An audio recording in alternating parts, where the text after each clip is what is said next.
Thank you. Yeah, so hello everybody. My name is Jack Geraghty, and my talk today is Audio Made Simple, ndarray traits, and zero-cost audio. So I'm going to talk a lot about audio, but just a quick introduction on who I am. I am an AI and machine learning engineer at Loop Design Lab. We are a relatively new company, but we work on routers, smart speakers, and a smartphone at the moment. I am not long finished with my PhD in multimodal machine learning, and I kind of work the full spectrum of machine learning and engineering. I work on research, I work on infrastructure, I do stuff with agents, machine learning ops, everything start to finish. I kind of work on it in some way or form. A lot of my background though comes from audio. I did a lot of audio processing in multimodal machine learning. And on top of that, I had a supervisor who was also very much into audio, and some of his work includes the VisQual quality of experience metric, which YouTube runs every time you upload a video. So I was exposed to audio quite a lot, and I really kind of fell in love with the idea of audio processing. It kind of scratched an awful lot of itches. I like scientific problems. I like programming and performance problems. And I also felt there was a real gap. So I built audio samples, which is kind of an ecosystem of audio processing tools over the past year, 2 years, depending on when you want to start counting. Because it came out of another project of mine called Waivers, which was a WAV file reader writer. So the issue I had with audio is that it's always just a vec and a number, or an array and a number. So nothing ever ties your sample rate to your data, to your samples. And in audio, that makes no sense. If you don't have a sample rate with your samples, you don't have audio because it's impossible to play it back. It's impossible to make sense of it. Um, but the thing is, pretty much every audio library, regardless of its Rust, Python, C, operates like this. So the examples here on the right are from some of the big audio crates in Rust, so Hound, Wildfire Reader Writer, cpal, rodio, dasp. They all kind of split out your sample rate and your other metadata from your samples. And I also feel like they make you do quite a bit of work just to even get audio in your system working. So it's very low level, and if you get something wrong, that's on you. You got to fix it. You got to figure it out. You have to track the metadata consistently throughout your entire program. And then on top of that, often the top level digital signal processing, the stuff that you do with your audio, like filtering or transforming into various spectrograms or anything like that, is left to you. You have to do the work nearly every single time. And a lot of thinking around the audio sample suite of like, how do I approach this? How do I make audio better?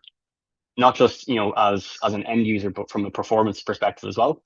And a lot of the inspiration came from what Rust did. They looked at how C was working in C++ over the years, and they kind of said, why are we allowing ourselves to be shot in the foot so often? And that's just one example of what was done differently with Rust, and how thinking differently can provide a really nice experience on top of what we already have.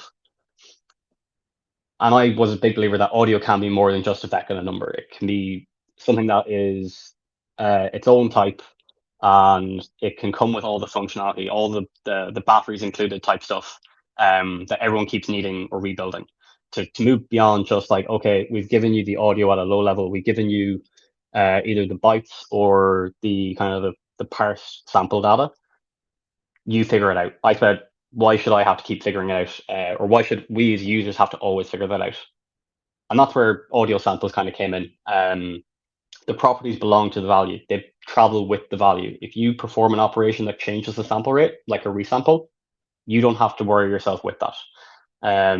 One type binds all this data together, the samples itself, the channels, the frames, the format, how you access it, the operations that you can apply to it. And it's a form of domain-driven development where, once we get into the audio domain, we have an awful lot of rules that we like to follow or have to follow. Simple things are how we represent floating points and pulse code modulated data. When we convert from one to the other, we scale between minus 1.0 plus 1.0.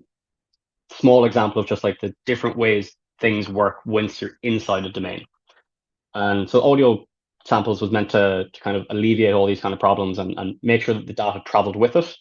And on top of that, just provided a really simple and easy to use API on top of everything.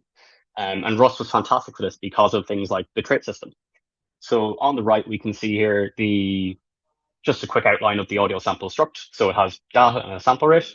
The audio data here is really just a fancy wrapper around some enums and some structs. And what it all does is allow the audio data to operate as a very, very fancy cow type, so clone on write. And it also allows us to abstract over whether the data is mono or like mono samples or it's multi-channel audio. And then some other things on top of like the sample rate of like making sure that things are invalid states are irrepresentable or unrepresentable. We really like doing that in Rust. We can do an awful lot with the type system that says you are not allowed to construct bad data. And then in terms of the API, we can see a quick example of it on the bottom part, the code snippet, where we can just read it. We say what type we want it to be. We can resample it quickly. We can do a low pass filter. We can scale. We can do lots of operations. So many operations that we have this nice big table here. I won't go through all of them, but I'll leave it up just for a second. These are all optional. You only have to pull in what you want. If all you're ever going to do is just some simple statistics on your audio, you don't need to pull in anything else. But basically, it allows you to build up the functionality that you need. And Rust really does this well with the trait system and the type system. And then moving kind of outside of the functionality built within the trait system, there is the ecosystem of audio samples. Because sometimes things just get a bit too big for the trait system and we want to separate them out a small bit. And that's where all the extension crates come in. So some very important ones being the IO and the streaming ones and the Python bindings. So IO, disk to memory and back, it's kind of everything to do with that. And then there's some other ones like the machine learning stuff, which provides some text-to-speech models, speech-to-text, and a few more in the future. Quality of experience, Python bindings, some stuff in the future is going to be more work on codecs, plotting, and playback. So there's basically a very wide range of functionality that we can do on audio within the core crate and then with the extension crates. And again, it's pulling what you need when you need it. Audio samples is also kind of supported by some other of my crates. So I'm the author of the spectrograms crate, also Rust and Python bindings, which does everything to do with spectrograms and kind of Fourier analysis on audio and images. And it's basically just a really kind of optimized version of or built on top of, the FFT crates in Rust to provide this functionality to you, the user, in a really simple way where you just have to go audio.spectrogram or spectrogram for this array of values or deck of values. The I24 crate then is just a 24-bit type integer, which is very common in audio.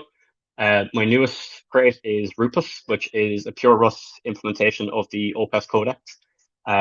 It's conformant and performant, I like to say, with the libc, the libopus implementation. And then HTML view is just a small kind of add-on crate for the plotting functionality, which just renders HTML. Imagine the matplotlib window that opens in Python. And a lot of all this was about making audio simple. And a lot of that came from how we think about representation and how sometimes we don't want to funnel ourselves down too much to the byte level.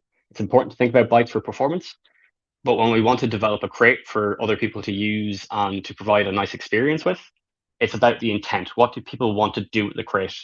And to think about the data as audio, not bytes. And that small change in thinking kind of cascades to a lot of different parts of the code base of just what it's trying to do versus what it's not trying to do.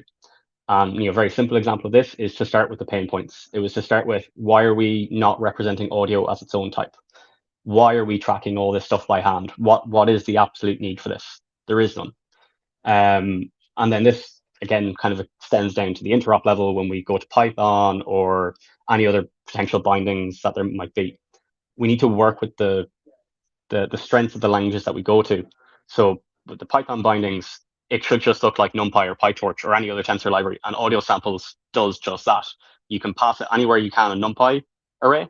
You can move it to a tensor with just a single function call, like to GPU. And it builds up on top of all the stuff that's already in Python, like the protocols and stuff that exists, and they play really nicely with the Rust trait system. Real quick on performance, because I'm aware I'm very much close to time. It's also faster. Simple design can lead to some really good performance gains. So these numbers are compared to the hound crate, which is kind of the de facto way of reading and writing WAV files in Rust. And in terms of like cold benchmarks, it's faster. On the warm benchmarks, it's even faster again. I have a full article written up if you follow the QR code. It's on my website, and it goes into all the possible details you might have on this. And yeah, just really quickly, we don't have to pick between ergonomics, performance, and functionality like we normally do. We don't have to necessarily incur a runtime cost because Rust does zero cost very, very well. We don't need to worry about all the tracking and the lifetimes and the memory leaks because Rust solves that either as well.